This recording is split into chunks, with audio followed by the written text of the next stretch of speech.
Mic test, 1, 2, 3, mic test. You can hear? Yeah. Okay, all right. So hello everyone. Are you guys having a good morning today? Thank you for joining our XR Aviators webinar today.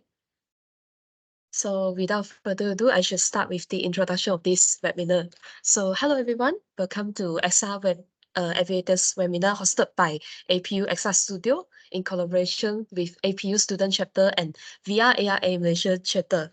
So today webinar will be all about XR technology and gaming sector. I'm Chin Ike and I will be your MC for this event today. We got a lot of cool stuff lined up and we will have insightful sharing session from both of our speakers today, and they are both XR and gaming experts and professionals. So stick around and get ready to dive into the world of XR today with us. So before we jump into the main part of today's webinar, let me introduce the APU XR Studio, which is the host of this event.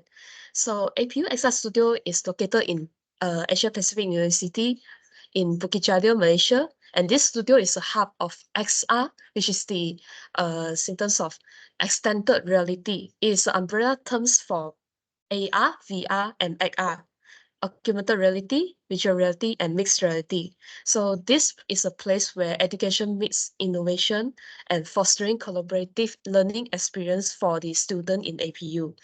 APU XR Studio also equipped with cutting-edge facility like a 360-degree volumetric video capture zone. We also features a lot of VR and MR smart glasses like Microsoft HoloLens and MetaQuest 1, 2, and 3. And also we're featuring some top-notch gaming workstation. So the student here can learn the ins and outs of XR technology seamlessly.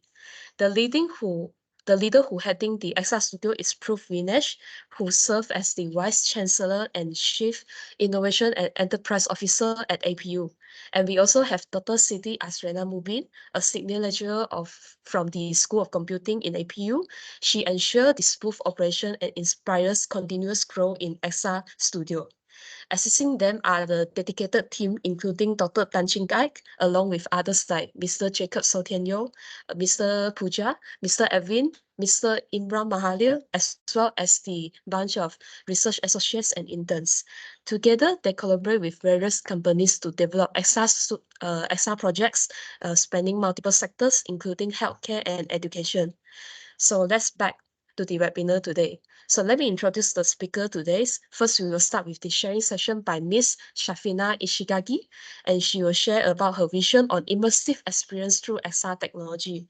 She is the lecturer from the Faculty of Information and Communication Technology at University Technical Malaysia, Melaka. She will talk about the real-time 3D reconstruction methods for telepresent. We also invite Dr. Chin Ike as our second speaker. He is the head of School of Computing at APU and also the associate professor, and he will talk about innovation in XR and game development. So without further ado, let's welcome our first speaker of the day, Miss Shafina.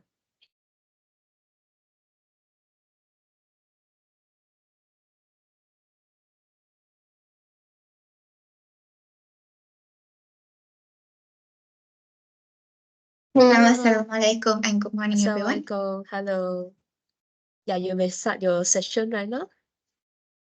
So may I start by sharing my slide presentation? Yeah, sure. You can go ahead.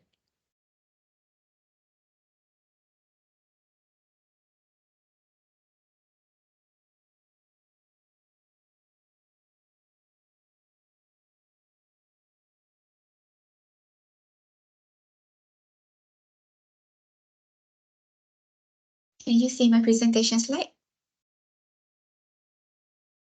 Yes, miss, we can see clearly. Okay. Okay, all right. Okay, so Assalamualaikum and a very good morning, everyone. My name is Shafina Ishigaki. I am a lecturer at the Faculty of Information and Communication Technology at UTM, specifically in the Media Interactive Department, focusing on the computer games technology.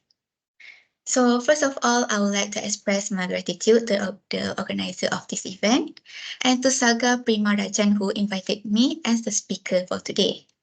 I also want to extend my thanks to my colleague, which is Encik Fendi. It's truly an honor for me to be part of this event and to share my knowledge with you all today.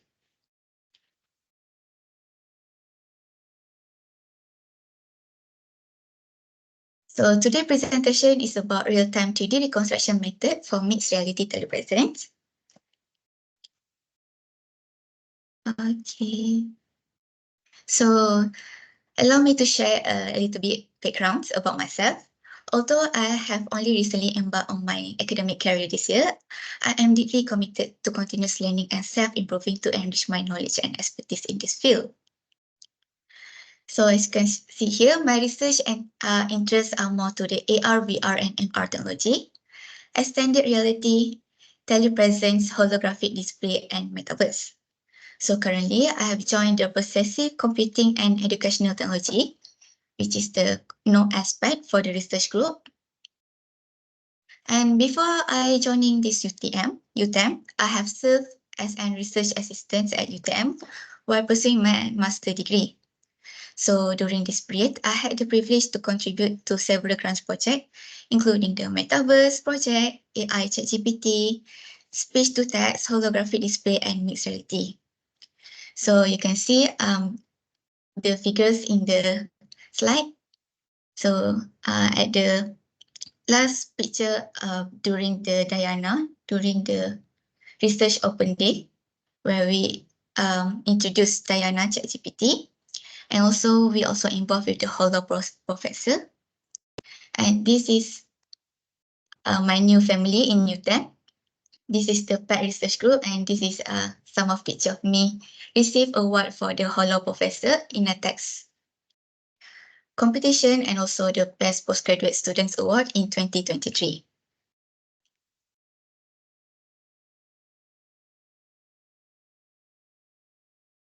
Okay, so today's presentation will about my research that I conduct during my master degree. So first we will start, what is MR? So MR is stand for the mixed reality. Mixed reality is a merging of real and virtual world to produce a new environment and visualizations where physicals and digital objects coexist and interact in real time. As you can see in the first figure, this is a user wearing an HMD device interact with the digital object in the real environments. So this MR allow user to experience the actual world as more integrated and better environments compared to the AR and VR. Meanwhile, we have telepresence. Okay, so telepresence is a set of telecommunication technology that allow user to presence at the remote location through a virtual projection. So if you can see this image here, this is the image taken from the famous Star Wars film in 1977, where this is the first appearance of the telepresence projector. So this telepresence, it gives the sense of presence to the remotes or the rewarding sense of being present in the environment that appears naturally. So we have two technology here, which is the MR and telepresence. MR is a standalone technology. So do with the telepresence. So this mixed reality technology can stand alone without the telepresence, and telepresence also can stand alone without the mixed reality technology. Therefore, in this research, I have combined the use of the mixed reality with the telepresence to create a new environment for communication between two distant users.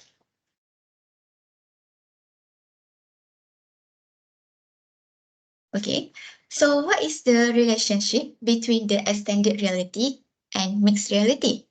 Okay, extended reality is the umbrella terms that encompass various immersive technology that includes virtual reality, augmented reality, and mixed reality.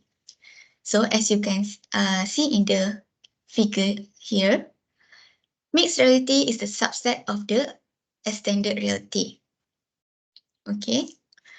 Meanwhile, AR overlays digital content onto the real world, and VR creates entirely virtual environments. While VR combines aspects of both seamless integrating virtual objects into the real environments. Okay, we can see here VR is completely virtual environments. AR, you can see the digital object is only overlay on top of the real surrounding. Meanwhile, this MR, you can see the digital object is occluded with the real environment. So the MR has the depth understanding that make the object occluded behind the real environment. Okay, moving on to the 3D reconstructions and real time. So what is 3D reconstruction? 3D reconstruction is the process of capturing and turning the 3D data objects, turning real world object into 3D data.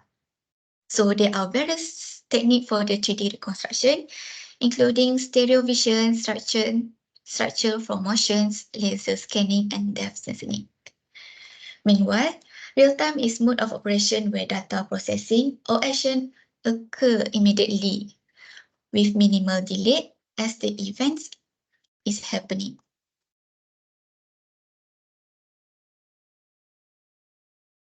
So we can see this is the pattern of 3D reconstructions in telepresence. The timeline of the progress 3D reconstruction in telepresence, as you can see, the 3D reconstructions in 2011, where the QNet fusion has created 3D reconstruction by using multiple depth sensor.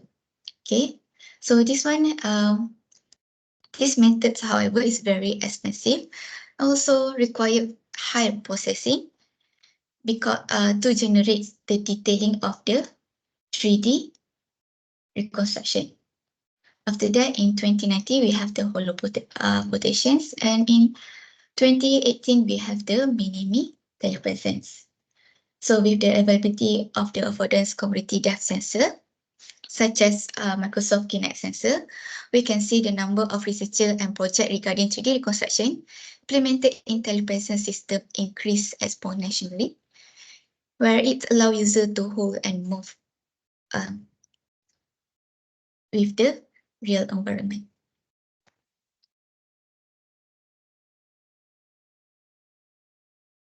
Okay, next we have the process of the real-time 3D reconstruction.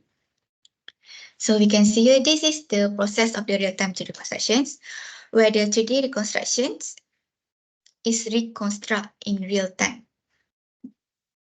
So you will start with the data acquisitions, where in data acquisitions, the point cloud data is gathered according to its position of the X, Y, and Z coordinates. And then from the point cloud gathering, we will create surface reconstruction using the triangle mesh. Okay, so you can see this surface reconstructions is combining, is create the triangle surface on top of the point dots of the cloud data. Okay, so after we create the surface reconstructions onto the point cloud data, we will apply the texture mapping onto the surface reconstruction. So the texture mapping consists of the RGB image. This is the workspace setup for the 3D reconstruction using depth sensor. So we can see here, this is the user standing in between two depth sensor. So this in this research, the depth sensor using the Kinect sensor. So the height and also the distance for the Kinect sensor has been fixed to achieve the life size of the remote user.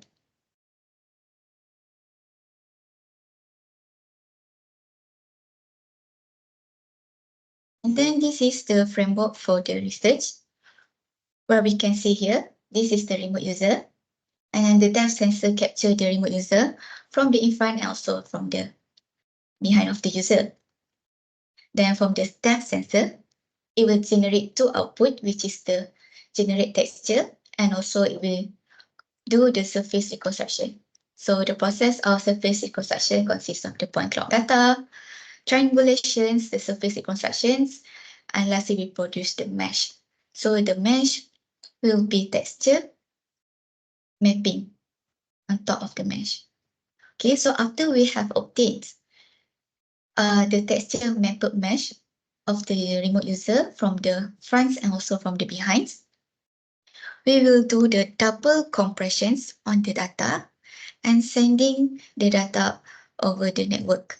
Okay, when the data has received at the local user sites, the data will be decompressed and calibrated at the MR environment.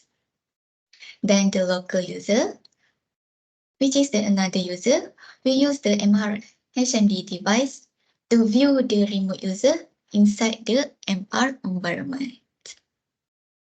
Okay, so this is the overall of the framework, MR telepresence with the real-time 3D reconstruction with multiple depth sensors.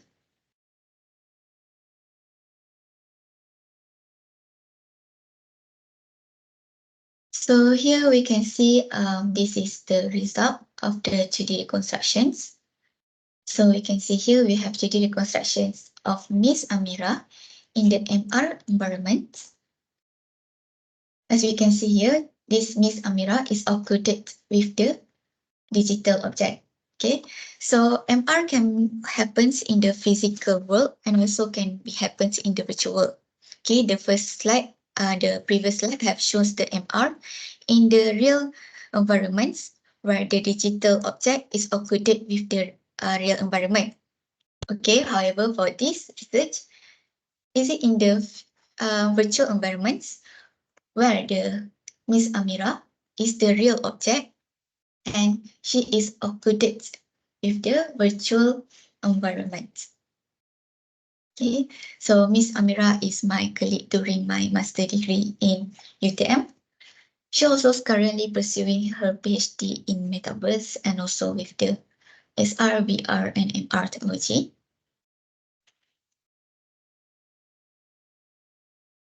And this is another example where we combine Alex virtual environments into the same environment with Miss Amira.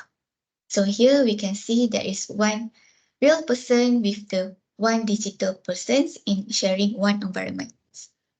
Okay, so the purpose of Alex here is actually as the avatar, where as the avatar that will helping the VR user through the speech to text processing. Okay, Miss Amira also can communicate with Alex.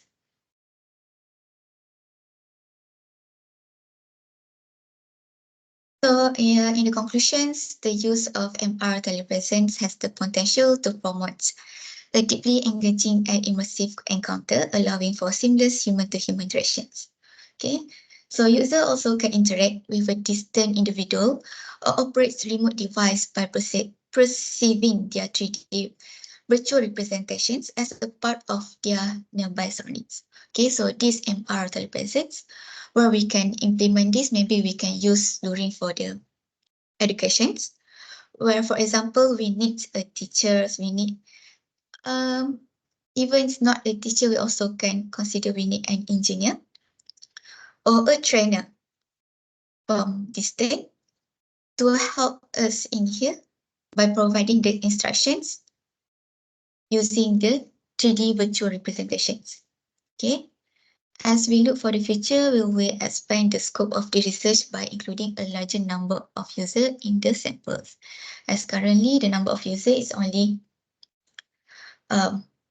open to 2 users. So perhaps in the future, we will try to expand or includes more user into our MR telepresser and check their stability, checks their stability and also their requirements. If it's able to host multiple users simultaneously in real time. So this is the reference for the slide presentation today. That's all from me. Thank you. All right, thank you. Thank you, Miss. Yeah, it's a very insightful session by Miss Shafina. Yeah, it's interesting to see how the real world object is being captured and being mapped visually at any place, any setting without the limitation. It's just like magic, right? Yeah. Yeah, so yeah, thank you. It's very mind-blowing to see how's your research project, the results here, and it's truly mind-blowing. And also congrats on your best postgraduate students award in last year. Yeah, I hope all the best for the future Thank you. too. All right, thank you. So give her a visual round of applause for such a enlightening session. Thank you. So let's welcome our second speaker, which is Dr. Chin Ike, the head of School of Computing at APU, and he will talk about the innovation in XR and game development. So I will pass the stage to you, Dr. Ike. Hi. All right, I want to just apologize in advance in case my connection goes a bit wonky here. Yeah, if it goes wonky, just let me know. Let me just share my That's all screen. fine. All right. Yeah, I'm very naughty one. I know I was given a topic, but then I changed the FYP title. Sure, you can go whatever you want. All right, thank Yeah. you. And yeah, All right. let's start. Okay. Yeah. I hope everyone is doing well. Try to keep this as short as possible. Probably take about 4 hours. Yeah. So I'm just gonna talk a little bit on extended entertainment. And what I'm gonna do is I'm not sure whether should I leave my video on. If it gets choppy, I'll turn it off. But for now, I'll just leave it on. Yeah. So a little bit about myself. Yeah. I'm Ike. That's just one alphabet away from owning IKEA. I'm the head of school for the School of Computing at APU. I'm also the chairman for the Game Development Council of Malaysia and the interim president for ACM SIGGRAPH KL chapter. And I'm also a professional technologist for the Malaysia Board of Technologies. And basically, yeah, so just a little bit about myself. My background is specifically on games. So that's where I will be focusing a lot of the talk on today. But I'll try to find a link towards what you guys are studying and what you guys are doing, both in research, both in studies and in the industry as well from the extended reality point of view. Yeah, yeah. So as Dr. Shafina just now pointed out, she did a very, very good presentation. So I'm just going to go skim through really quickly. I like to call it not so much extended reality. Extended reality is a portion of it, but I like to call it immersive technology. And how I like to divide it is basically this. We are actually the world that we are living in right now. Right now, at this moment, is what we call reality, right? Where you can interact with the objects around you. You can take your handphone. That is basically reality, right? And extended reality is a reality that basically extends, right?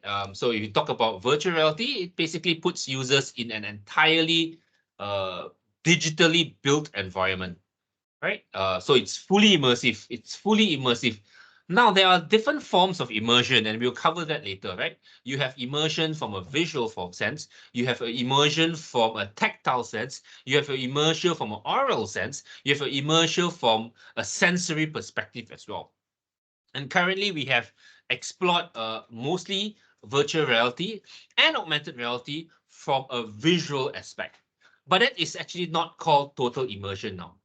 So extended reality is what I call active immersion because it involves your senses, your 5 senses. And the more senses you involve, the more active the immersion is, the more in-depth the immersion is.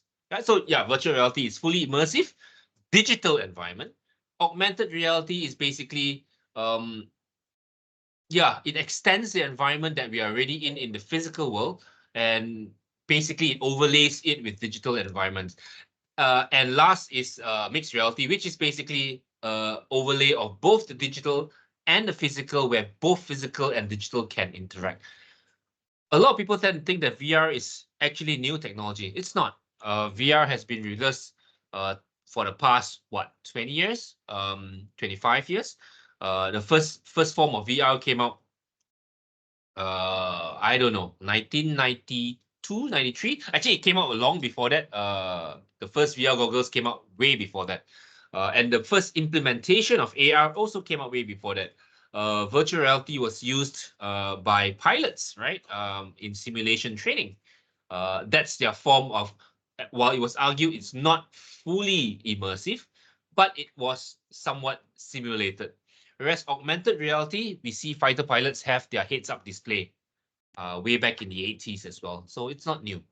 So that's active immersion. Now we have something else called passive immersion, which is immersion from a sensory and psychological level. When we play games, we're so involved in the games, for example, that we don't notice that time has passed.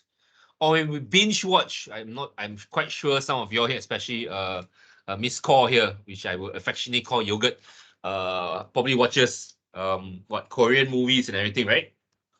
And she gets so immersed in the Korean movies. It's a non-stop. She spends like 5-6 hours and on it at one time, you know. That's basically passive immersion, right? So user experience, user interface, those are all passive immersions where we are so immersed, and it's not a total immersive digital environment. It can be a 2D environment as well, right? So that's passive immersion. And you got extended reality, which is active immersion. And I like to always say this, when you combine technology and you combine mechanics, when you combine the active aspects of extended reality and you combine the passive aspects of extended reality, that's where we actually get the application, the actual application of what we can really do, right? And consider possibilities now, right? I mean, at the end of the day, AR is actually used to train professionals in the fields ranging from engineering to utilities to medicine. VR is implemented in the classrooms to make information in textbooks comes to life, and that's something that we are doing. But basically, it's how do we then push passive immersion and active immersion so that it becomes really, really, really active. And this is something where I call, and this is something that has been done very successfully in games. So allow me to digress a little bit into games development. Okay, so yeah, games itself is basically, if I could split it, it's actually split to two things, right? You have games for entertainment and you have games for education. Similarly, in immersive technologies or for extended reality, you have extended reality for entertainment and you have extended reality for education or / training or / simulations, right? So for games, basically, it's a construct meant for entertainment purposes. That's video games, right? It's actually meant for entertainment purpose. But past that, because, and how did this entire notion of serious games? So yeah, there is this term called serious games, and serious games basically means games which are meant for serious purposes, or rather, games which are designed for purposes other than entertainment. That's why they call it serious games. So yeah, you have serious games and not so serious games. And under the umbrella of serious games, it divides into many. You have educational games, which are games specifically designed for education. You have game-based learning, basically the process of learning using video games. So game-based learning and educational games are two totally different things. Educational games are games which are specifically created with learning in mind. Game-based learning, on the other hand, is something like Minecraft. Minecraft was never created with an express purpose of education. It was created for a purpose of education, entertainment. But people are using it now for education, right? You can use Minecraft for education. You can just use Minecraft to learn programming. You can just use Minecraft to learn ecology, so on and so forth, team building, so on and so forth. So that's an example of game-based learning. And of course, you have gamification, which is basically the use of non-games or use of game mechanics and game elements in a non-game context. So things like loyalty cards, things like even the classroom, a physical classroom where I gamify the classrooms, right? Using leaderboards and badges. You answer the question correctly, I give you points, and the points you can purchase badges, and the badges brings you up to the leaderboard. So, and this is all these serious games, educational games, game-based learning, gamification is based on the concept that games are very, very addictive, right? I use a better connotation. Games have a very good way of being very engaging, right? And it's not very uncommon to see people playing games, spending hours and hours and hours on games. Not knowing when to eat, not knowing when to take bath, losing their girlfriends over everything. Because it's very, very immersive, it's very engaging. So people are saying, hey, can we then take this immersion factor and engagement factor and make learning fun, right? Similar to VRAR, games have been around for a very, very long time, even longer than VR and AR. Okay, so to give you a little perspective, the first games, if you look at the picture on the left-hand side, okay, that's an oscilloscope. All right, people who are studying engineering will actually understand what an oscilloscope is. It's a CRT video display. And in the 1950s, a young engineer, or rather a young nuclear physicist from Brookhaven National Laboratory in New York, his name was William Higginbotham. He actually invented the first video game, right? Or the first electronic game, which he then used the oscilloscope to make an object bounce from one place to the other. He added a little line in the middle to denote a net, and a game called Tennis for Two was formed, yeah, using a video display. Hence, that's where the term video games came from, right? The first known part, video games, was because it used a video display. But that was not commercial game. The first commercial game actually came out in 1962, or rather the first computer game came out in 1962 that was called Space War. And basically a student called Steve Russell from MIT programmed that game. And that led to Pong, which you see on the right-hand side, being the most successful commercial game. To date, and I'll let you know how big the games industry is, yeah? Games have grown from very simple, the 19 games in the 1950s, Tennis for Two, to Pong, right to a multi-billion-dollar industry. And to give you a context of how big this industry is, last year, the entire music industry worldwide, ranging from streaming, ranging from Spotify, from every singer, from Taylor Swift to Justin Bieber, which no one really hears anymore. Do people still listen to Justin Bieber? I don't know. If you do listen to Justin Bieber, please put up your hands, so that we can, know that there are still Bieber fans out there. All right. Oh, okay. Right. So the entire music industry worldwide in 2023 came up to 28.6 billion USD. Yeah, 28.6 billion USD. The entire streaming industry reached about 19 billion USD. Give you another context then. The global box office, so movies, right?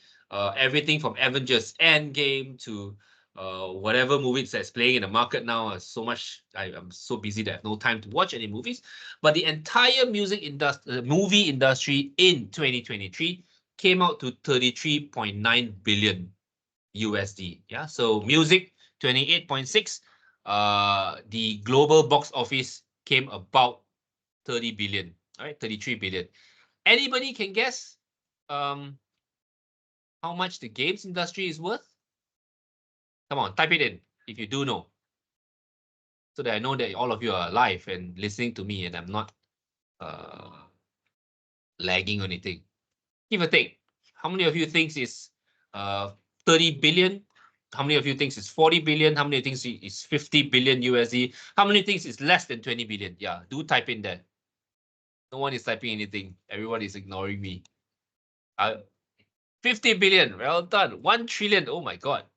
That's a bit high. Okay, 10 times higher, 400 billion. All right. Okay. The entire video games industry in 2023 was actually estimated at about 184 billion. We expect by this year to reach about 280 billion, and we will touch 350 billion by 2027. And why this is such is growing at such a phenomenal rate? Give you an example as well. There was this game called Fallout 4 that came out in 2014. Yeah, November 2014. Fallout 4, right? Fallout 4 came out November 2014. That's why SPM results in 2015 went down. Fallout 4 made about 750 million in 24 hours. All right. There is this game called GTA 5. GTA 5, arguably the most controversial game of all time, made about US 1 billion in 3 days. All right. If you were to compare with, for example, Avengers Endgame made about 2.9 billion in 1 month. Yeah. So yeah, for GTA 5 made 1 billion in 3 days, and Fallout 4 made 750 million in 24 hours. So actually games is actually one of the largest and fastest growing industries of all time. Yeah. In the entertainment world, right? It's larger than the movie industry, the music industry, the games, but music, game, books industry combined. Also, the gamification market is estimated to reach by end of this year to be about 15 billion. So quite close to the music industry, right? Yeah, so it's a huge industry, huge industry. Okay. And I just wanted to share this little chart with you all. So in 1972, the first commercial game came out, Pong, right? It was an arcade game, and it has grown massively since, right? In 2020, it reached 165 billion. We are now at 190 billion. And one of the biggest growth is actually thanks to the mobile industry. Right? Mobile industry allowed a lot of people to play on the fly, play anytime, every time, and that's where casual games came into the picture, right? But now we're also seeing how hardcore games like Fortnite, like PUBG came into the picture. Okay. But I want you to pay a little attention. It's quite interesting. We have everything from consoles, you have PCs, you have mobile. And this little purple range here, that's VR. VR entered the picture mainstream in the 2016 mainstream. It is actually struggling to actually hold its weight. Yeah, and a lot of even an industry trade publication admits that 69% of people use their headsets, the entertainment headsets, less than once a month. Like I mentioned, believe it or not, VR has been around for 20 years, but it still feels like some sort of random experiment instead of a next mainstream video game or next mainstream video game application. And you would think, right, after 20 years, right, of calling it the future, you probably have been a future, right? But it's not. So the question is, why is virtual reality not gaining traction? What do you all think, right? Any ideas? Yeah, please post up there. Okay, let's make it as interactive as possible. Why do you think virtual reality has not gained ground as an entertainment product in games? I'm going to see anybody writes anything. Expensive. All right. Okay, good. Two less people having a VR headset. Okay. All right. Who else?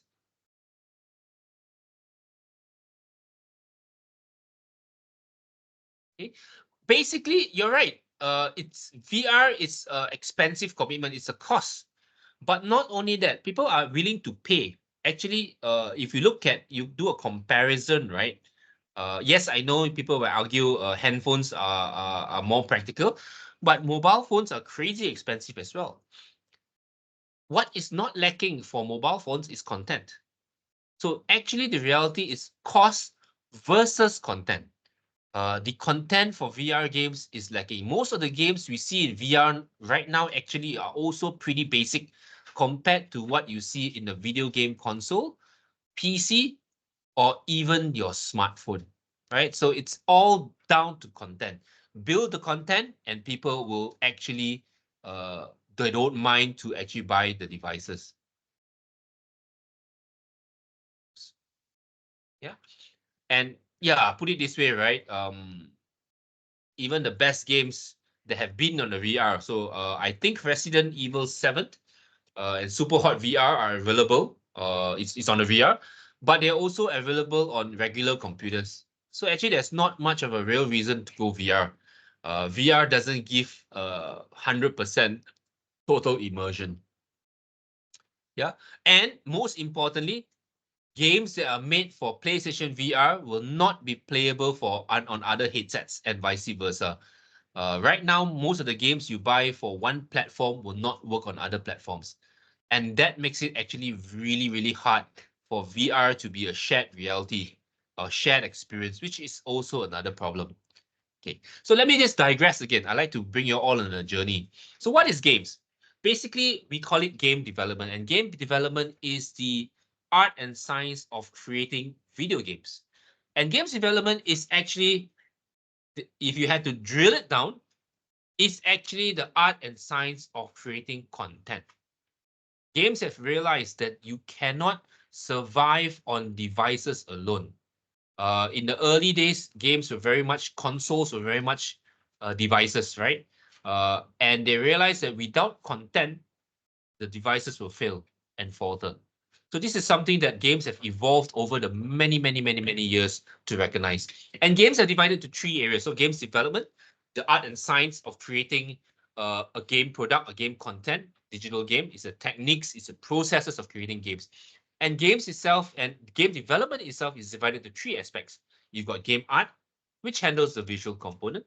You have game design, which handles the mechanics of the game, and you have games technology, which handles the programming. And I'll go very much into detail later. But if you look at this chart here, this shows the various roles, for example, a game designer does. And a game artist does everything from 3D artist to animator, concept artist. And then there are sometimes the roles which intersperse. So a game artist with a technical background, game tech background, is known as a technical artist.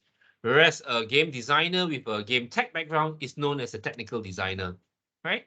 Or also known as a QA tester, for example. And game art and game design, when you combine them together, you have UX UI, right? I like to show this little chart.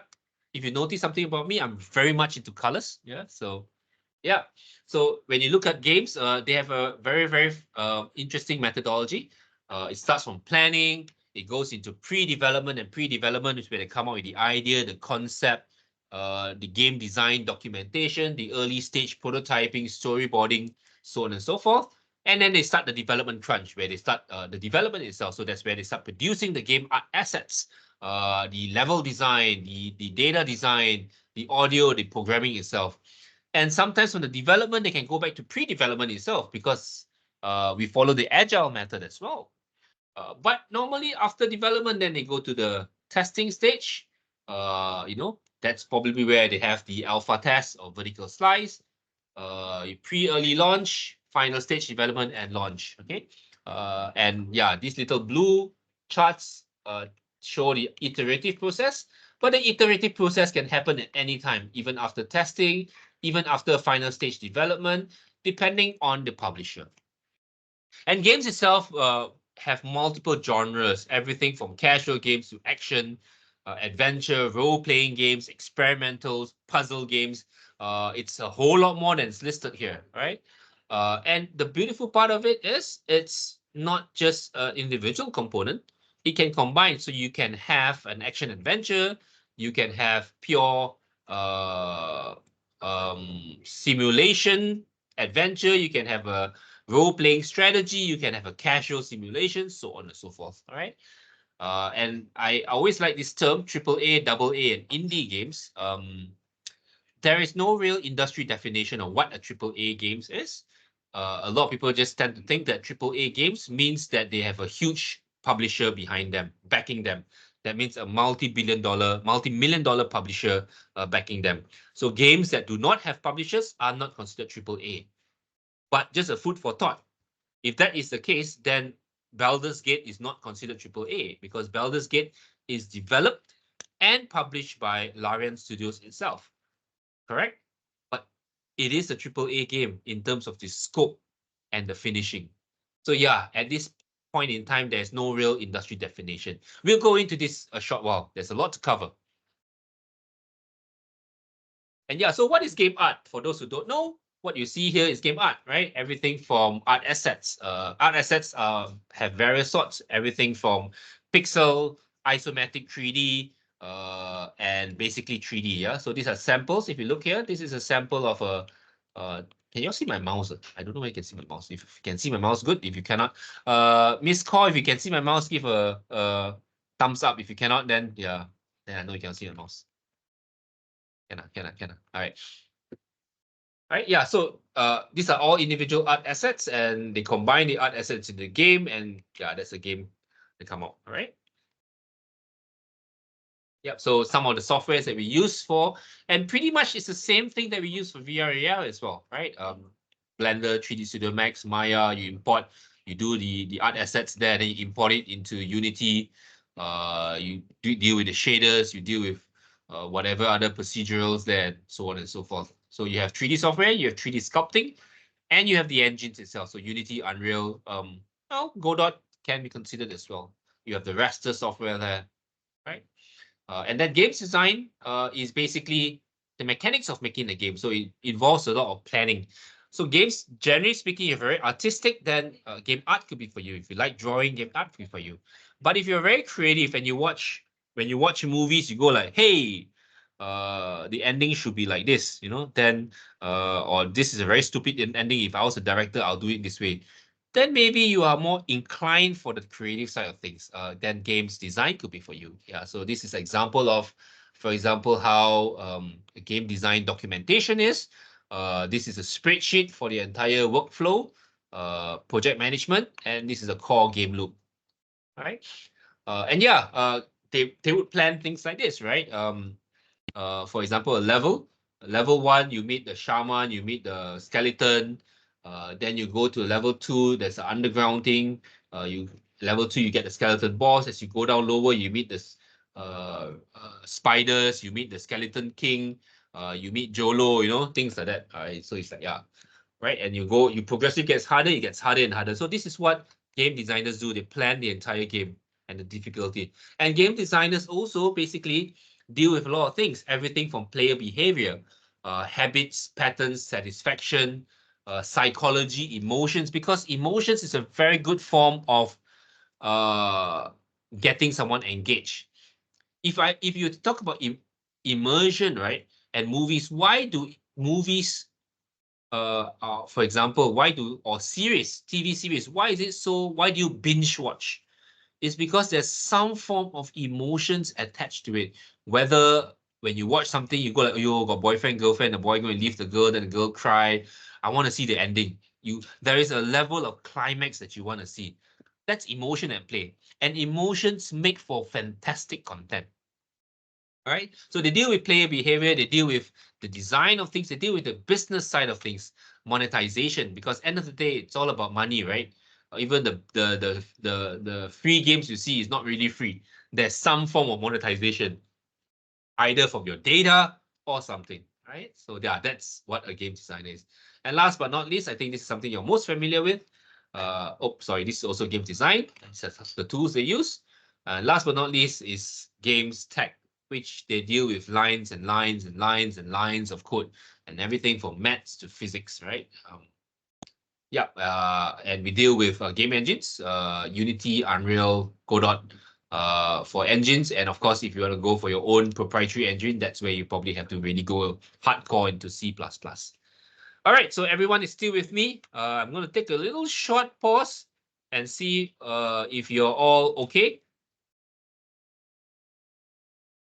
Good to go. Any questions regarding game art, game design, game tech? I'm still here, right? All right, okay, awesome. So what next? Okay. Like I mentioned, how big is the industry, right? So I mentioned the size of the industry is about 180 billion. And yeah, but a lot of you might be thinking, right? That's overseas. That's in the US, the UK, in Japan. What about in Malaysia? What about in Southeast Asia? Is there industry here? So what I'm gonna do now is see whether can I don't think I set the thing that's now. Hold on a minute. All right. It might lag a bit, but let me just show you. So not sure how many of you have seen this before.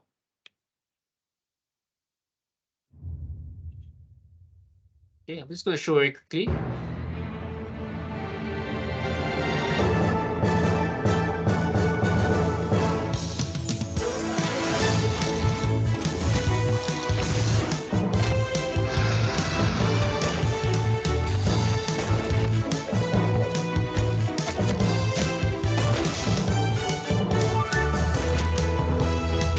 All right, just want to show. So this game, I'm quite certain some of you have seen it. It's called Giga Bash, right? It's available on the Switch. It's available on the PS 5, on the Xbox as well, and on PC as well. It's a 4 versus 4 game. Now, what if I told you this game, 100% of it was done in Malaysia by Malaysians? Would you believe me? In fact, what if I told you games such as Uncharted 4, Last of Us Part 2? What if I told you League of Legends? What if I told you Overwatch 2? What if I told you FIFA? What if I told you Call of Duty Ghosts, Call of Duty Infinite Warfare? What if I told you all those games, portions of it was done in Malaysia? Would you believe me? Come, let's see. Check there. If you believe me, say yes. If you don't believe me, say, ah, the bald guy is lying.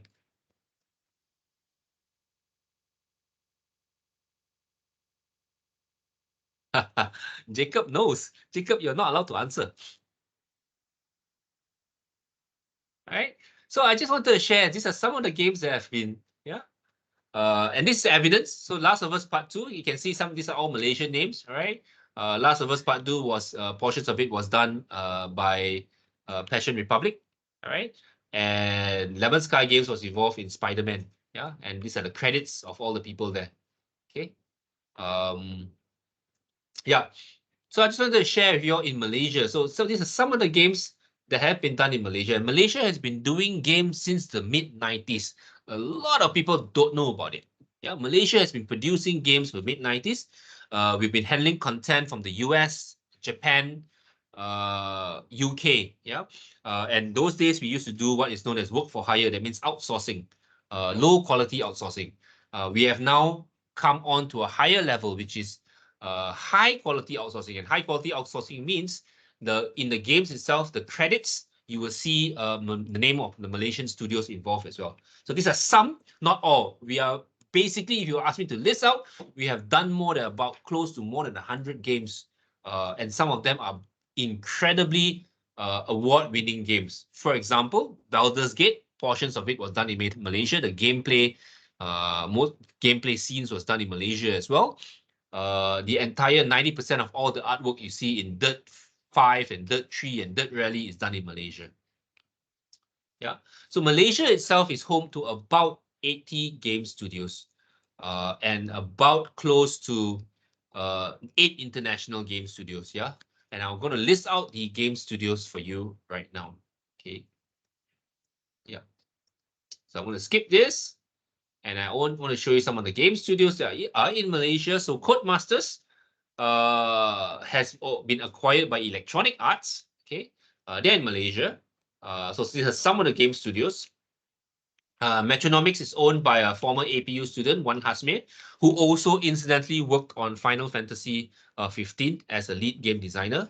He worked on it when he was in Square Enix. He also worked on Kingdom Hearts as well. Okay. So just wanted to share some of the game studios which are in Malaysia. Yeah, so Codemasters is a it's a British video games developer and publisher based in Southam, Birmingham, and it's also one of the oldest game studio. In year 2006, Codemasters actually came down to Kuala Lumpur, Malaysia. All right. And they were I think they are one of the largest international studio that set up. Prior to that, there were other companies. Like, oh shucks, I forgot the name. Polyassets was a Japanese company that set up, but yeah, Codemasters came to in 2006. And incidentally, Codemasters has already been purchased by Electronic Arts in 2021. Electronic Arts purchased it for about 1.2 billion. And now EA is also in Malaysia. So now they're known as Codemasters Electronic Arts, but EA itself is also in Malaysia. And the games you see here, Dirt 5, Dirt Rally, Onrush, Grid, the artwork, the visuals, about 80 to 85% are all done in Malaysia. Malaysia is one of the best car racing design teams in the world today. Yeah, they won BAFTA awards as well. There are about 50 people strong Codemasters. EA is growing to about 100. They are now based in Menara TRX. Okay. After that, then came Streamline Studios. Streamline Studios was founded in 2001 in the Netherlands, yeah, by 4 people. And 2 of them were actually from the States. So it's technically a US company that started in the Netherlands. But in 2010, they shut down the entire operations in the Netherlands and moved to Kuala Lumpur, Malaysia. So now they are based in Malaysia. In fact, the CEO is now moving to Malaysia as well. And they were responsible for games such as Final Fantasy 15, Bioshock, Unreal Tournament, Gears of War, Saints Row, Outriders, yeah. And yeah, they are about 200 strong. And they have 2 more studios, one in Tokyo and one in they're also in the States as well as South America. But guess what? Kuala Lumpur is their headquarters, right? So Malaysia is the headquarters. Double 11, also a UK games company. They did Goat Simulator, Little Big Planet on the PS Vita, Minecraft Dungeons and Rust. They came down in 2021. They're based in Mid Valley, right? You have Larian Studios. It's a Belgium games company, which founded in 1996. In year 20, they have studios all around in Barcelona, Dublin, Ghent, Belgium, Guildford, UK. And in 2021, they set up in Kuala Lumpur, right? So Baldur's Gate last year was considered one of the Game of the Year award. They won the Game of the Year award, one of the best games of all time. And it was by leaps and bounds, right? But Larian first started by creating their first game, which was Divinity. And before creating games, they were into gamification. And I'm not sure how much time I have. Yogurt, let me know how much time I have. You'll interrupt me if I'm taking too much time. Okay.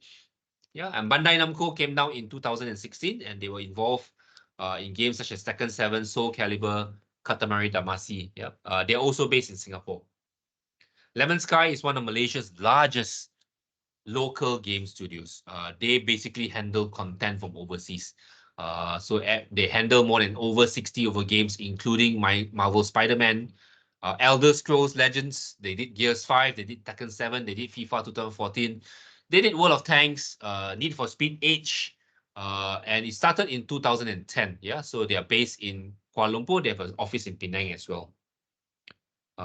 Passion Republic was also involved in Demon Souls, Sekiro Shadows Dies Twice, Injustice 2, Dark Souls, the Ghost of Tsushima. So they are about close to 400 people now. They are a huge games company. Yeah, entirely. Their game Gigabash was entirely locally produced. Right. So yeah, these are some of the games companies. There are a whole lot more. Yeah, Gigabash has won multiple awards. No Straight Roads was by Metronomics, an APU graduate. Started Metronomics as well. And of course, if you look beyond Southeast Asia, there are a lot of games companies as well. Ubisoft is in Southeast Asia. Gameloft is in Southeast Asia. Virtuous in Kuala Lumpur and in Southeast Asia as well. And Bandai Namco is in Singapore and I think the Philippines as well. Okay, why am I showing you all this? At the end of the day, I'm just going to come back to this, right? I think for virtual reality to really catch up, or rather for extended reality to catch up. Not on the education side, not on the training side, because I think in education and training, it has a very, very good application there. But I think it's a missed opportunity for the world of games. And I believe that for VR and AR and MR to catch up in the world of games, it needs to offer something which is totally exclusive to VR. Whether it's immersive environments or different ways to interact with your friends, there needs to be a reason to make people put on the headset. Okay, how much time do I have? Can take more. Can go Yeah, on. so we still Okay. have like 15 minutes. All right, so I'm going to take another 1 hour. Okay. Yeah, so so what's important? What is the main reason to put on the headset? So I don't have the answers for that. But let me tell you from a game perspective, why and how we make people play games, right?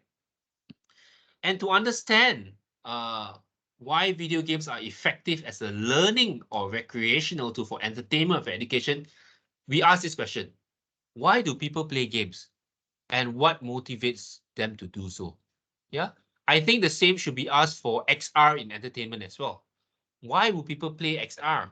And what would motivate them to do so? So for games, let me just share with you all something. Okay, to answer these two questions, right, you must understand the theory of play. And play basically is an unstructured activity, right? We play, when I mean unstructured, that means there are no rules. Play is actually, there are no rules, right? When we were young, we play, for example, you take your action figures and you play, and you imagine them as you go along, right? When you watch those days when I was really young, oh God, I'm going to share things with you. Transformers was really in those days. Transformers, the cartoon really came out, right? So I'll buy the toys, and when the show comes out every Saturday at 5 o'clock, I'll take the toys and put it in front of me, right? And I watch Transformers. And after Transformers, then I'll play with the toys and try to recreate the scenes in the way I like, right? Because sometimes the cartoon was a bit crappy, you know, or did something wrong, which I say, hey, no, Optimus Prime shouldn't have done that. He should have just shot Megatron in the face and killed him, you know. So I would play it out. So it's what we call unstructured activity. There's no structure to it. Similarly, when you bring 2 or 3 young kids and they play together, there's no structure to it. One person maybe you may be playing the same game, the same Star Wars character or Transformers, but they're all doing separate things altogether. There's no structure for it. Whereas games, now I'm going to change your mindset. Games is a minimally structured form of activity. We're not talking about video games, we're talking about games in general. So everything from card games, yeah, everything from hopscotch, right? Your Batu Tiga, your 5 stones, and things. Those are all games. And there are some level of rules. And at the highest level, I made a mistake here, what we call sports. Sports are a highly structured activity, right? Because you have rules, you have specific things you have to follow, so on and so forth. So I want to understand that's the theory of play. And play is very important because play is the first form that even animals play, right? You observe puppies will play with each other, you observe children will play with each other. Play is the first thing that we do. And we use play in order to learn. We use play in order to discover the world around us. We use play to be able to understand how our hands work, how our feet work, how our society works. All right.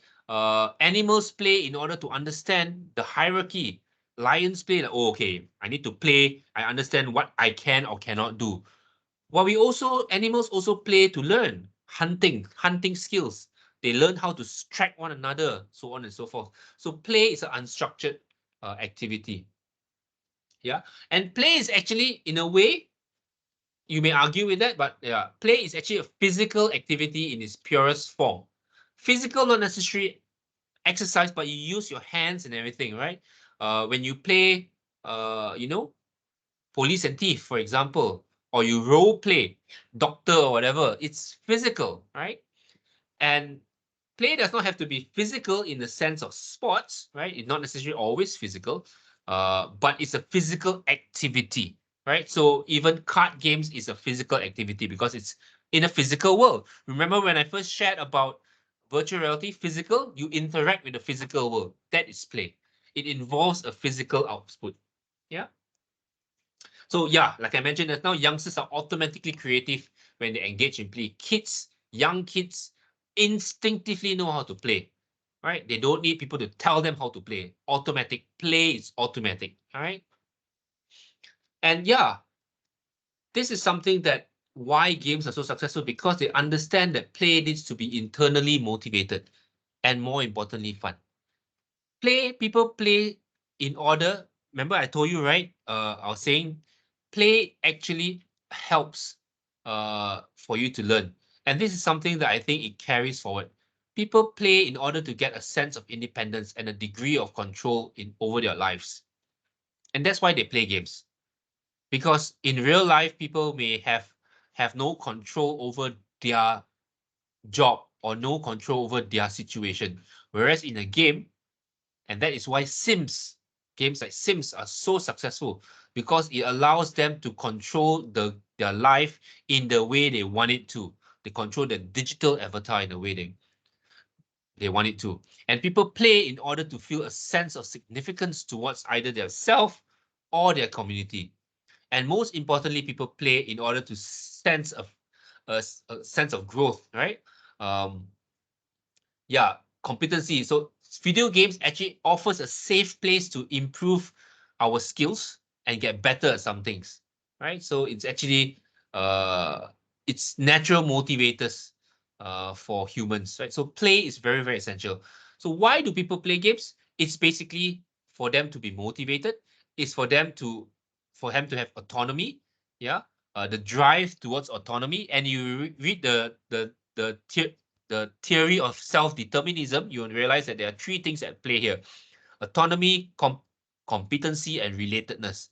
Yeah, autonomy is why people instinctively dislike being manipulated. Is why being in jail or in prison is a punishment, and that's why we rebel against slavery. And why online games or games in general is so great is because it allows you to make your own choices. You are in control of your character. Yeah. And for those who feel they have not much independence in the physical world, video games are a great place to be. Yeah, it's a form of escapism. Also, games actually allows positive reinforcement. Yeah. So why do people play games? They play games to grow, to master, right? And even if they are lousy in game, you can start again, you die, you start again, you die, you start again. In other words, the more you play, the more masterful you get, and you master it in your own time. And it's more forgiving than in real life. And last, people play because they want to feel significance towards self and community. The relatedness. Yeah, it's a good bonding experience. You feel closer to the people you became, and also it allows you to brag, right? When you play games, when you increase your levels, you can show that, hey, I've done this, I've achieved that, so on and so forth. Yeah. So I always like to share this.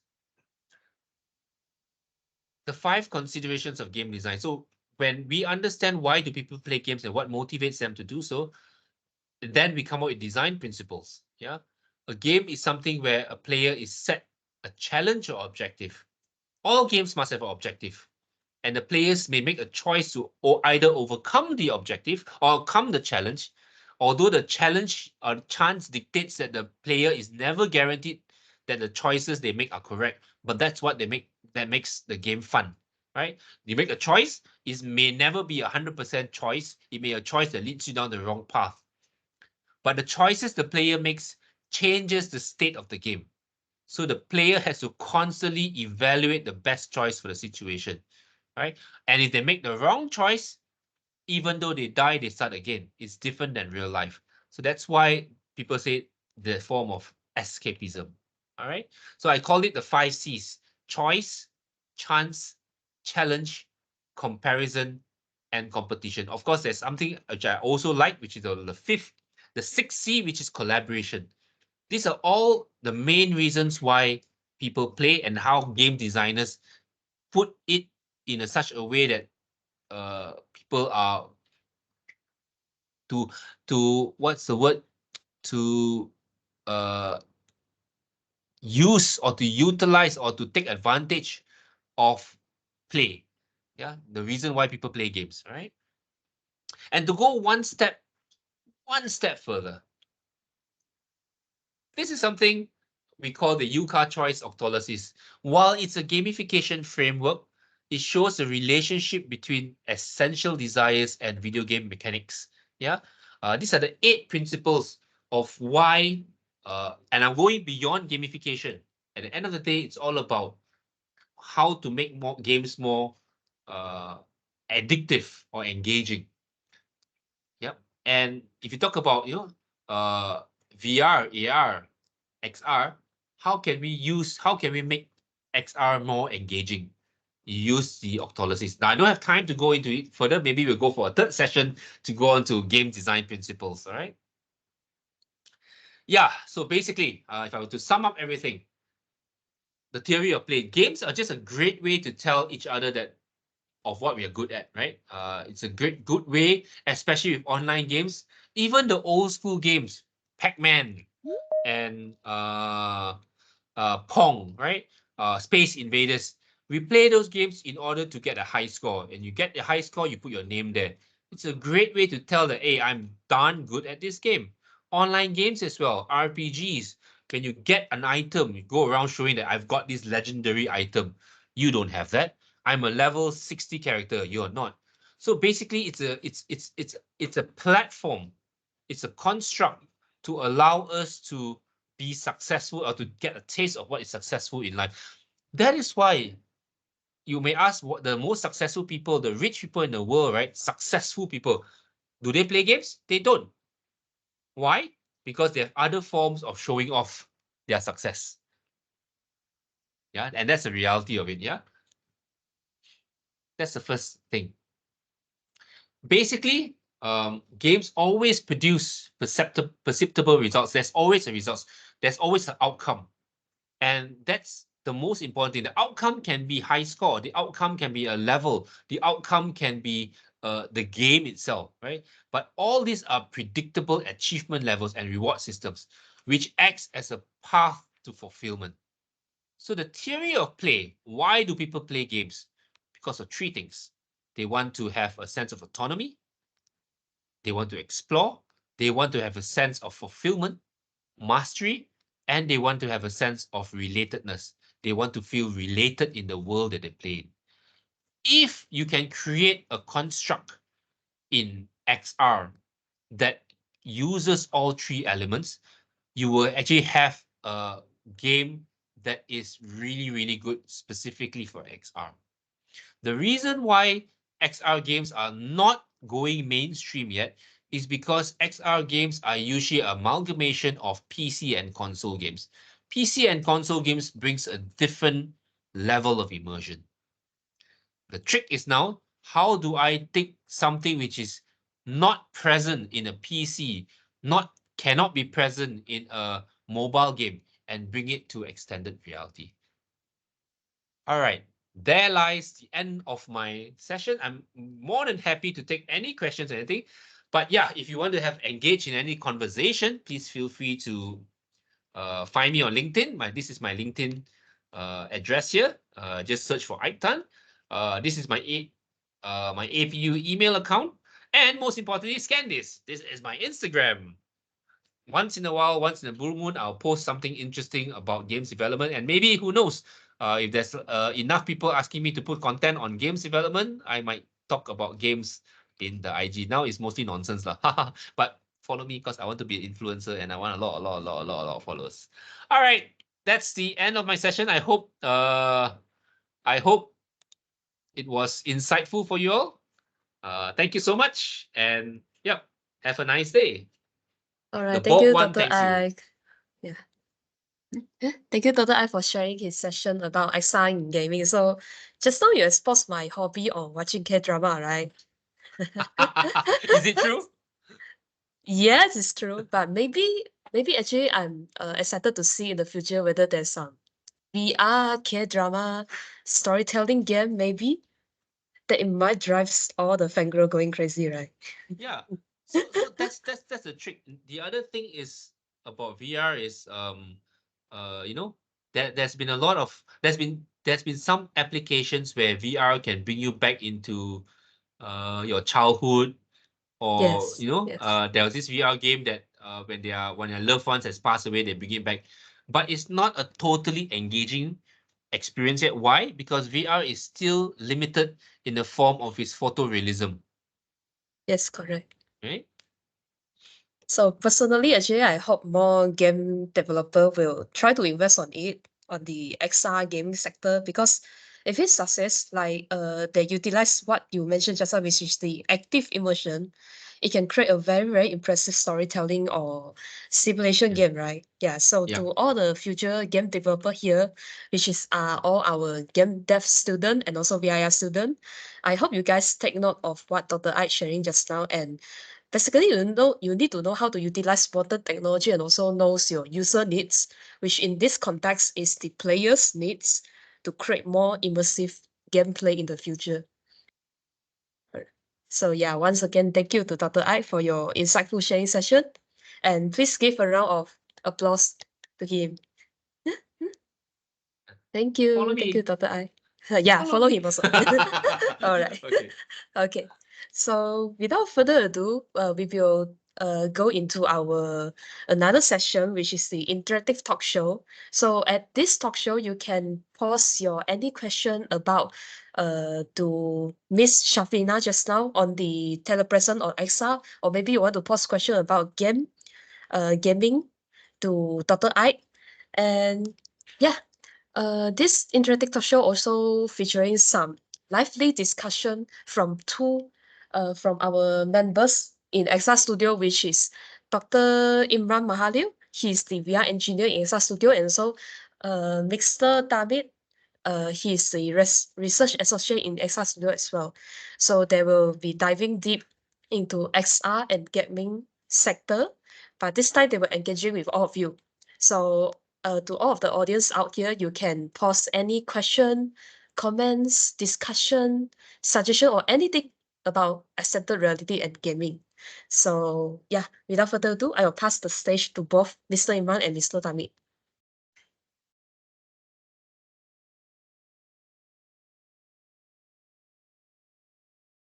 Good morning.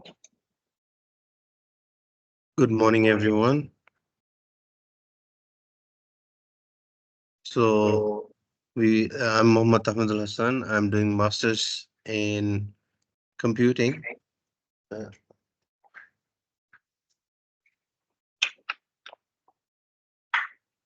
So today we will discuss a little about XR with MR, VR, and AR technologies. So, Mr. Imran, could you give us a brief about yourself? Okay, hello. I hope you all can hear me very clearly. So my name is Imran Mahalil. I'm a VR engineer and a lecturer teaching virtual reality here at the XR studio. So as you can see, maybe if you can see my face here, I purposely stand in our XR Studio volumetric capture room. For those of you who have not been at APU or have not seen our studio, so this is just an example I can show you through this webinar of our XR Studio. And as you can see here, this is one of our current grant. You can see where we are doing like a virtual reality. We are trying to produce a full virtual reality simulator of our some of the projects we have to try to make a complete simulation of like for example in Malaysia, our cyclists in the Olympics have reached third place. So we know that our cyclists here in Malaysia, they take cycling very seriously. So one of our projects, just to mention a few, which later on maybe Tahmid and I will have a discussion, but just to mention a few, this virtual reality bicycle, we have collaborated with ISN, which is a institutional sport Malaysia for representing our country, which train our cyclists. So they wanted an alternative training during the pandemic. It started during the pandemic. Actually, it's a part of my PhD. So what we wanted is that usually we send our cyclists overseas, for example, to train. But during the pandemic, it's very hard to send our cyclists overseas. So what we did is that they have a special altitude chamber room at ISN, and we developed, like using Google Map View, we simulated the 1,000 meters above sea level up a mountain. There's a professional track there called the La de France. So I made a simulation including a back wheel tire motor, yeah, which you can see at the background there, which simulate the uphill climb.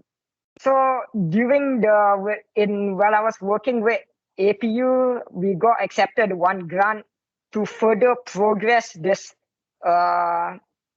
bicycle project. We wanted in multiplayer with full altitude, temperature, and when you're above sea level, there's less carbon dioxide, 20% less carbon dioxide level. So all those simulation will produce us a full immersive VR system. Like everybody keep mentioning VR. So just to put it straight, VR in the end is a simulation. So we want the system to be as realistic as possible, meaning the view must be very real. We use Google Map View of the real place, and we want all maybe some of you have done like in the theme park. Some of you have attended some 6D effect where they throw water at you. So the purpose of like that project is to make a full immersive system for ISN, which collaborate with APU. So maybe your thoughts on that, Mr. Tahmid, just for a discussion, if you'd like to add on anything. So currently, VR technology is, as Dr. Ike said, and Mr. Imran also included, that the simulation of VR is more towards training and educational purposes. So we have seen in flight simulators currently coming to the VR bicycle one that is Mr. Imran working on, and one of our projects also in APU. So these things target us towards that most of the content towards VR and MR is towards education. This is mainly that the gamification content, game elements content is a bit less.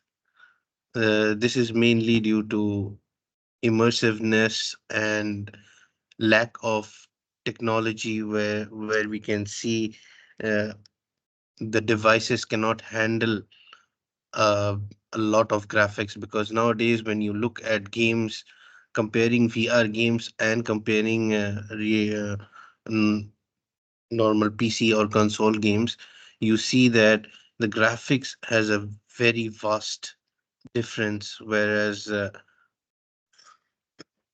though there is immersiveness, or you can say that you have a haptic feedback and all of those, but mm, the quality of the models and the 3D assets are comparatively very low as compared to a console and traditional games. So, Mr. Imran, would you like to add on that anything? Okay, so just to add on what Tahmid said regarding Maybe we go the there. hardware, the visuals. Okay, so regarding one of the major thing that affected XR in my experience in this all these different technologies from MR, VR, and AR is this new 5G network that has recently been implemented in Malaysia. So 5G is, of course, we all know is high-speed network internet streaming. For example, Elon Musk also executed his own fast streaming internet. So how does this affect the XR technology? So yes, Dr. Ike mentioned that VR actually is nothing new. It's been going on for more than 20 years, like Tahmid mentioned, flight simulator, for example. Actually, flight simulator has also been going on for many years already using VR. They sit in facing a virtual world simulator, and then they fly. So just for one of our project during the 5G is that you can see here in the background where there's like a robot arm there. So this robot arm is a event in the Cellcom DG which APU have participated for. So what we did with that do-bot magician robot arm is that we use this there's a device here called this HoloLens 2, Microsoft HoloLens 2. So when the way how we use this do-bot magician arm, of course, it does involve 5G. The way the event started because of 5G. So this HoloLens as well, it requires a stable, high-speed internet. So when we created a special, there's an application called like this Vernic, which we use to model the objective of that do-bot magician arm was to how to operate it and how to assemble it. So normally, like you imagine, the advantage of MR, for example, mixed reality is that as compared to a 2D, we all played Lego before. So Lego, when you open the manual, right, it's very boring. It's like a booklet with 2D images of Lego blocks. So the way how we follow the manual is good, step by step. But sometimes we get stuck in some pages where we do not know the angle where to put the Lego pieces. So what we did to assemble this do-bot magician arm here in mixed reality is that when the user wear the HoloLens, they are able to see a virtual do-bot magician arm, which me and my team created, and we show exactly the pieces, how to assemble, where to put in those pieces into the do-bot magician arm. So by using this application, we are able to instruct the user when wearing the HoloLens where to put in, for example, the one of the claw piece or the power socket to assemble it. Okay.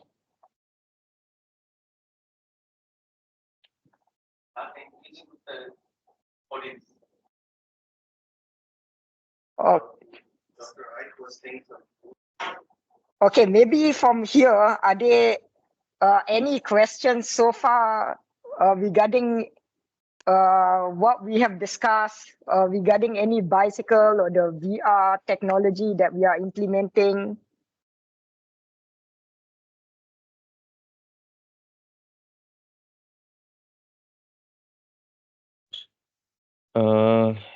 I think currently we have one question from Dr. Siti.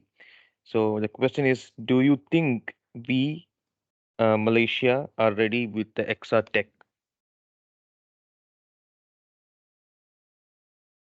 Okay, thank you, Dr. Siti. So I would like to first address the question. Maybe first I can explain myself, and then Mr. Kambil can explain after me. Okay, so when you mention that is Malaysia for this XR technology? It's not clear. It's not clear. Can be like this.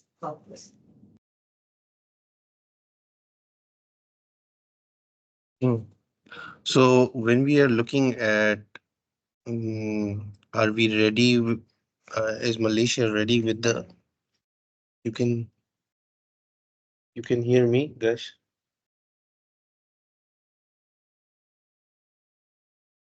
Can you hear me? Okay. So, uh, are we ready for XR tech? Yes, we are. In the sense, like we have been seeing many researches done in Malaysia. Currently, we have few grants in APU as well, collaborating with different universities and institutions for the XR technology. And we have seen also Ms. Shafina showing her one of her projects. So looking back into the XR thing, yes, there is, and there is a big scope. So in the field of, when you're looking at customer perspective, no, we don't yet have so many things in hand where customers can, like, it is commercialized. But when we are talking from the perspective of research, yes, researches are being done, and there is a lot of progress as well, as we can see in the field of research. So that's from my perspective. What do you think, Mr. Imran? Okay, so Maybe I can answer this also, if you don't mind. Yes, sir. Sure. Yeah. So actually, if you ask, is Malaysia ready for XR tech? I think in terms of technical knowledge, we are, right. In terms of acquisition of off-the-shelf technology, we are. So we are ready with XR tech. What is missing right now is not so much the XR tech, is the commercial content. We can use XR, and we do use XR in order to do proof of concepts. But what is lacking right now is the commercial aspect of it, the widespread application. So the question we need to ask ourselves is not so much whether we are ready for XR tech, is whether there is a commercial aspect to XR technology in Malaysia. Because at the end of the day, the only way to drive this is it has to make commercial sense. Are the industries ready to and we look at from both, right? From entertainment, I think Malaysia is not ready because we have not produced even our own content, not enough content from games perspective. But from an educational perspective, I think we are. But what is most important is the adoption. Are we ready for the adoption of it? So that is from a consumer point of view. So yeah, Dr. Siti, it's a loaded question in terms of technical or consumer. Okay, the bald guy is going off. okay, so I'll just before I would like to just give my own perspective on the education for XR. First, I'd like to say that yeah, how did I that we have experience using the Apple Vision Pro. So when it comes to XR technology, it depends on. Can't hear you. You are. I think you can talk with.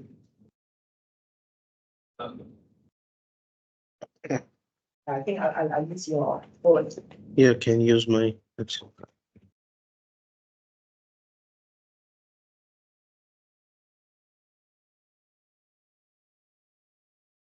Okay, hello.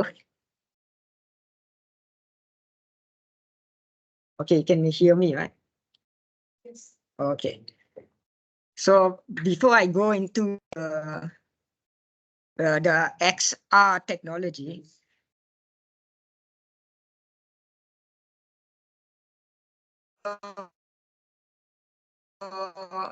watching this, then I had experience using the Apple Vision Pro.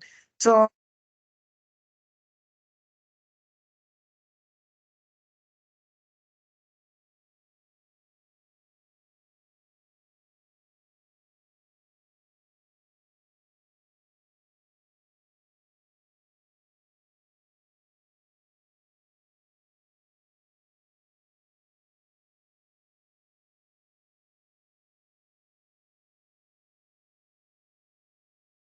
sorry about that, but there appear to be some network issue.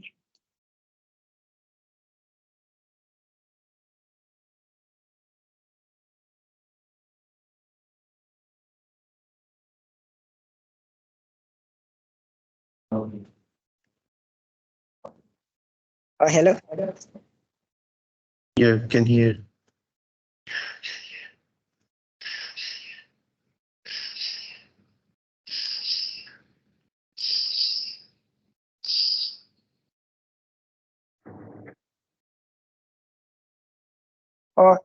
Okay, so before I talk about the XR technology here in Malaysia, so when you compare the first world country like in the US, they have many devices which the people find it affordable to obtain those XR devices. For example, the Apple Vision Pro.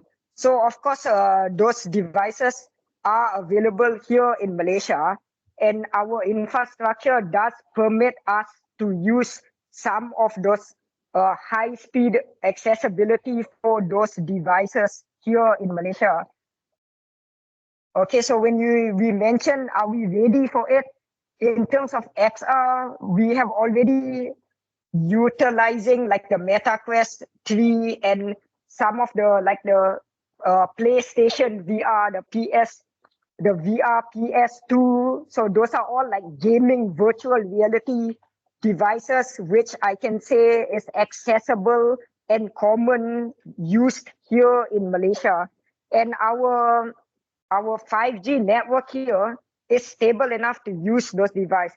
However, in Malaysia, from what I experience is that it's not as common, it's not commonly used as a tool for our country yet, because maybe here in Malaysia, due to it's not really affordable, I can say, to use the high-end XR tools, for example, in our schools, whereas in the first world countries, even in not only in their universities, but in their schools, the high schools also, they are already using all these many expensive devices just for education purposes. So maybe I can give an example of like how common it is for people to use certain devices to even operate their cars. For example, like in the US, we already seen a lot of YouTubers posting how the Apple Vision Pro can link to their handphone, and it can literally command their Tesla cars. So of course, it's more feasible in the first world countries to actually maximize and utilize this technology as compared to Malaysia, because their infrastructure to utilize the tools, to utilize the Apple Vision Pro or the HoloLens is already well established, I can say, as compared to our industry, like for example, Dr. Ike mentioned, even to develop content, because we have limited access to obtaining the hardware alone. So how are we going to create this content when we already find it hard to obtain the hardware. So that's just an example of the difficulties that we face regarding this XR technologies. So of course, when it comes to gaming, when you're talking about the low-end XR, like for example, like maybe MetaQuest 3, for example, those are the mid-range of the XR technology. It's not the high-end like HoloLens 2 or the Apple Vision Pro. So the mid-range, Malaysia can have access to obtaining a lot of those. I can even say the PlayStation VR, the PS2 VR is still is something within the mid-range. It's not super expensive here in Malaysia. And yes, we can create content for those type of platforms. So if you say XR is ready, I can say Malaysia, we are ready, but not to the extent of the first world countries, if that makes sense. Maybe Tahmid, if you want to add anything on that. Yeah, we have quite so many questions. So I will start from Mr. Jaffer. So he has a question about what do think about the step we need to take into consideration if we were implementing XR globally in the future, such as legal issues, adoption to XR, also educate users about XR environment. So do anyone have any answers for this question? Okay, so one of the things I had a conversation with someone from should I name? But yeah, from Epic Studios. And basically he said this, why do you think virtual reality headsets or AR, VR headsets are not being pushed 100% into the commercial gaming world? And I'll say, and the same reply I gave was, yeah, is it costs? Is it? They said no. At the end of the day, there is no guarantee that when you use a headset, it will not cause any adverse reaction. Because we do know that nowadays, and that's why if you play games, right, there has been notifications, lights and sounds may cause you to have adverse reaction. Have you noticed when you play certain games? Even when you watch certain movies, they say, that this game, especially when you go to those amusement park, right? The rides, they'll say like, yeah, there's a danger in this, the excessive lights and sounds may cause a reaction. And this is the same exactly with VR headsets, because we have not enough studies have come from the aspect of what could go wrong when it goes mainstream. Yeah. And this is the legal issues in adoption with XR VR. That is why from a commercial sector, we don't have it yet. Sorry, not why, but that could be one of the reasons why major companies are a bit apprehensive into doing that. Of course, that could be a reason lah. The reason could be they don't have the content, or it's not worth the coming out with content specifically for XR VR. Yep. But that's my 2 cents worth. With early adoptions of things, you never know, right? But I just want to answer one last question before I go. I need to excuse myself, but there was a little question here just now. I think it's from you, right, Saga? No. It's from Mr. Jacob. So no. there's one question. No, Yeah. it's from your sharing earlier. You mentioned self-determination theory. I don't know who's it from. Maybe I can jump to that first. I answer that, then I have to excuse myself. But how long is this session? Sorry, let me ask. It's till 12:30, but I think we will end it early. Okay. Yeah. So, what are your thoughts to developers as a precautionary advice? So this was a thing to ask from your sharing earlier on. You mentioned that about self-determined theory, and subsequently to motivations of video games that may make a more engaging, immersive experience. And you hope that it might be a promising area for XR researchers and developers to further look into when developing XR content. My question is there has been a common tendency to overlook between motivations and game elements. That's, for example, as long as the content comes with badges, points, different levels of achievement, my content should be motivational and engagement, which is not the case in real world. What are your thoughts on this? Actually, my thoughts is, no. Rewards-based mechanism is not self-sustaining. for long-term motivation with no other forms of an intrinsic motivation. Actually, this is a problem with gamification and video games in general for education. Because a lot of education people say, right, video games do so well. Why don't we put the elements of video games into education and therefore education can do well? If I put video game elements into maths game, people will want to play. It doesn't work that way. The main purpose is this. There are also some video games that are not engaging. We are only drilling down to the video games that are engaging. And then we want to use the elements which makes it engaging. But we use only a specific one part of the element without the rest. So for example, we say, oh, okay, Space Invaders or Flappy Bird or Angry Birds is so engaging. Yeah, maybe we should use elements of Angry Birds into a maths education game, and therefore the education games will be good. So then we look into the Angry Birds and say, oh, maybe the Angry Birds is because of the levels, let's say, for example, levels, and the points. Maybe we put points and levels into the maths game and people will play it. But that's just one aspect. It's a similar reason why another video game just uses a few elements of that video game and it's not as successful, right? Because there are so many aspects to consider, right? So the self-determination theory talks also about more than just one aspect. It's not only about rewards-based mechanism. It's actually other things.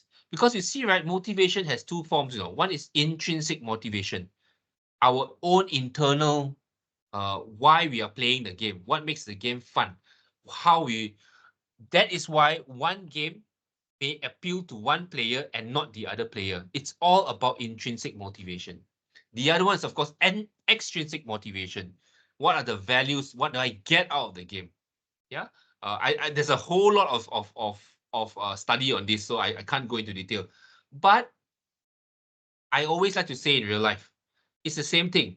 Will earning praises enough? Let's say you work in the company, right? And I every day just give you good job, good job. Will that be enough to sustain you? What is your intrinsic motivation for working? Or if I give you enough money, would that be enough to sustain you? Some people, yes.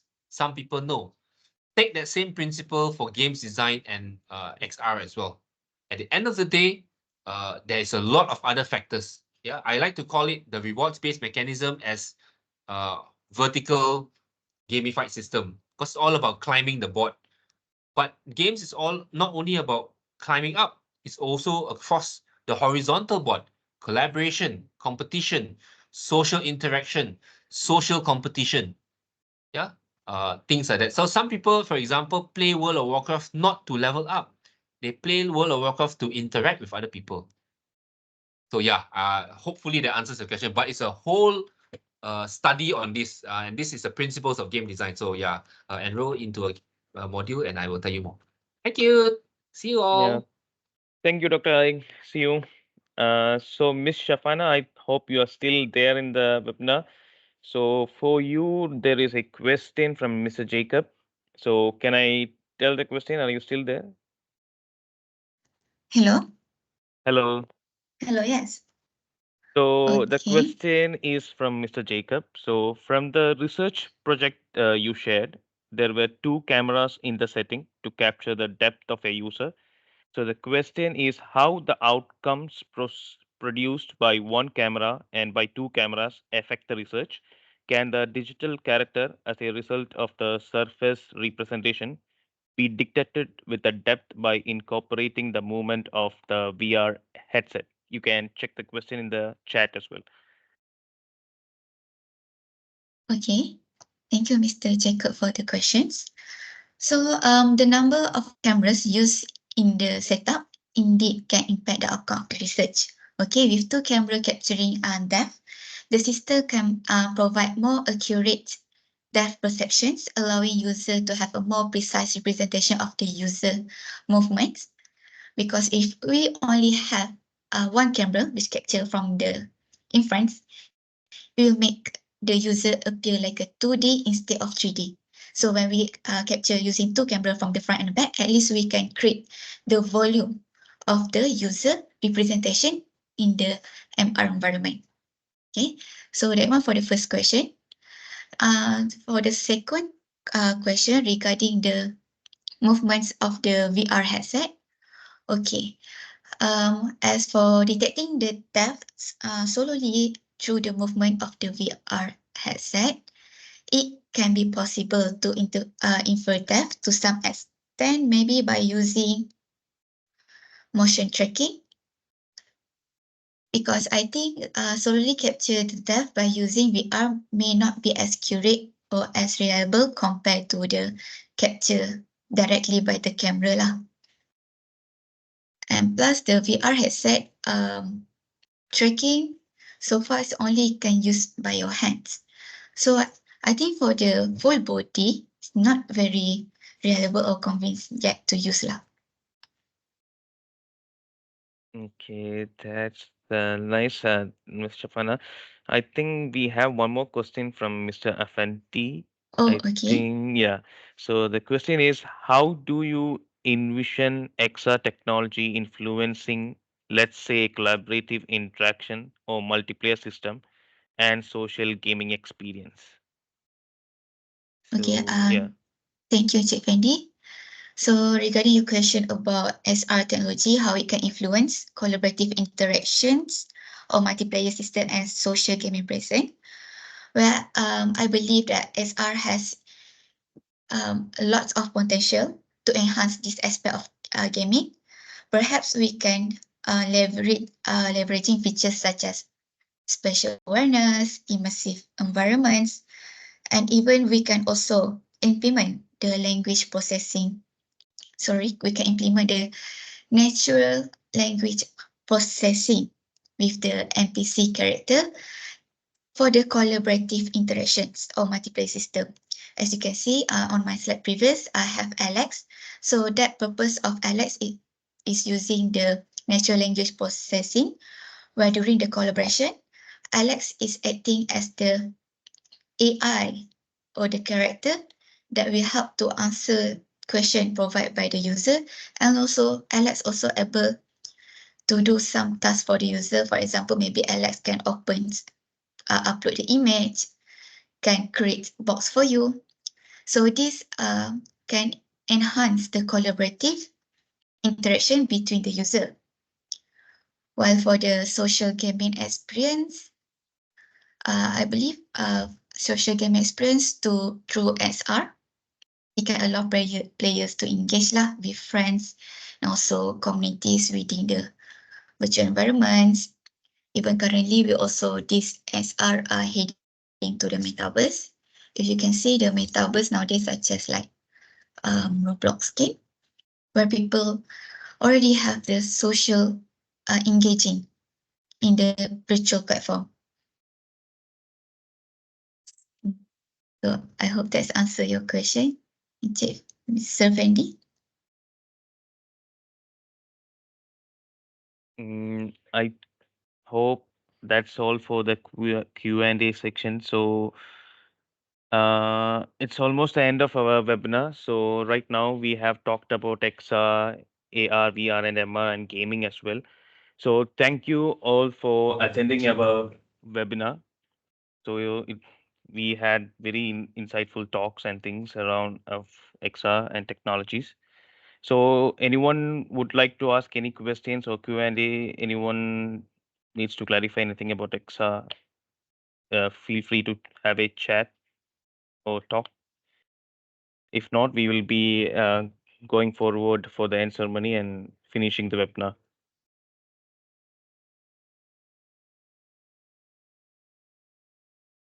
And if you guys want to see any projects, any things from the XR studio is always available in APU. You can visit the studio and have an experience in HoloLens, MetaQuest 3, and we are working on IMU projects and bicycle project as what Mr. Imran was talking about. So if you guys want to experience these projects, you can visit XR Studio. It is on level 4 of APU on block E side. So you can visit the XR Studio anytime. So that's all for our webinar. Thank you everyone for attending the webinar. And we will have a certificate of participation within 1 month. So you guys will be receiving certificates, and we will be giving you through your emails. Yeah, so once again, thanks to Miss Shafina and also Dr. Ike. Just now he left. So thanks to both of you for having a very insightful sharing session today. And also thanks to Mr. Imran and Mr. Tami on the interactive talk show. So, and to our fantastic audience, thank you for your engaging question and active participation throughout this whole webinar. So we really appreciate it. And I believe the next activity will be coming soon. So I'm Kochini, your MC today, and till next time. Bye.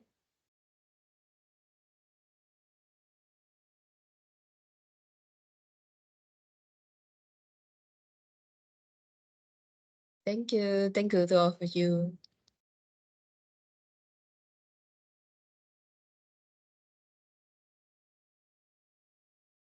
Yes, thank you, Mr. Jacob. Thanks for your question also.